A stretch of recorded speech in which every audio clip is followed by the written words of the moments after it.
I'm based here in the United States. I'm working with Canam to help students apply to universities here in the United States.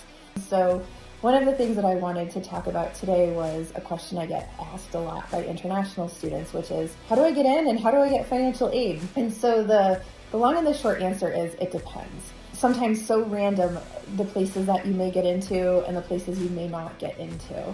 And then in terms of scholarship funding, most colleges and universities in the United States have a policy, so you can see if the university gives financial aid and scholarships to international students or if they don't. Many of the schools are kind of in the middle. They give some, and then you've got your outliers on the side. No, full, some. For international students, it's almost always based on merit, and so what I would say is that if there are universities that you're applying to and you meet at least the minimum requirement, you can apply.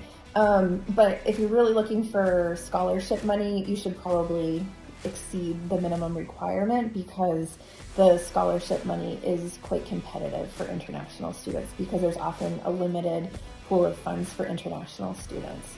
In terms of the admissions file, as much information that you can provide about yourself is helpful. Some universities are going SAT, ACT optional. I would say always take the SAT and the ACT. And if you've done well, submit it.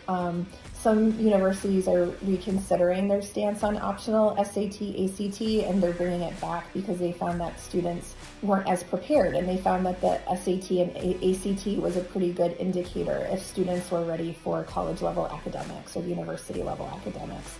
So that's an important thing to have in there. Also, your transcript is extremely important, and any advanced classes you've taken like AP or IBDP, all of that type of thing is really important.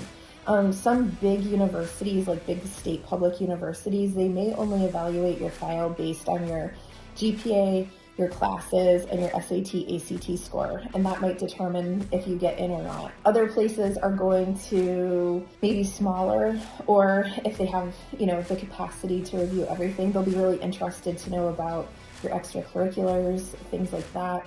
Did you win any sports awards or writing award or college science fair award, something like that.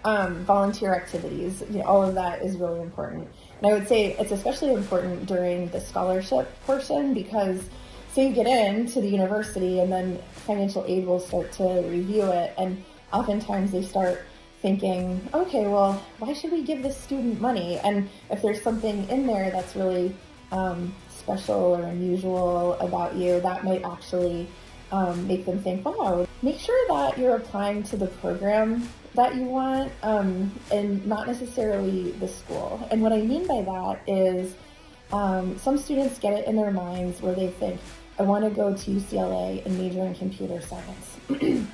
And so say you get into UCLA, but you don't get into computer science. You get into another division that's maybe social sciences or humanities or something like that, and you think, well, I'll go to UCLA and then I'll transfer into computer science.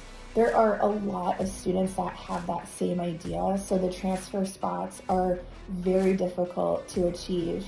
And so you might find yourself at, a great university that you wanted to be at, but you're not in the program that you want to be in. And so that can impact you quite significantly, especially if you do want to do computer science or you do want to have a career in engineering or something like that. You're gonna be in a program that is not aligned with your career goals. And so I always say, you can graduate from anywhere. You can go to a small state school with a great program and nail it and get great grades, and you'll have plenty of options for jobs and for grad school and things like that.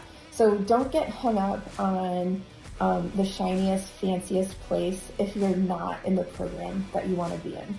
So those are my quick tips for today. Thanks for joining me, and I'll see you next time.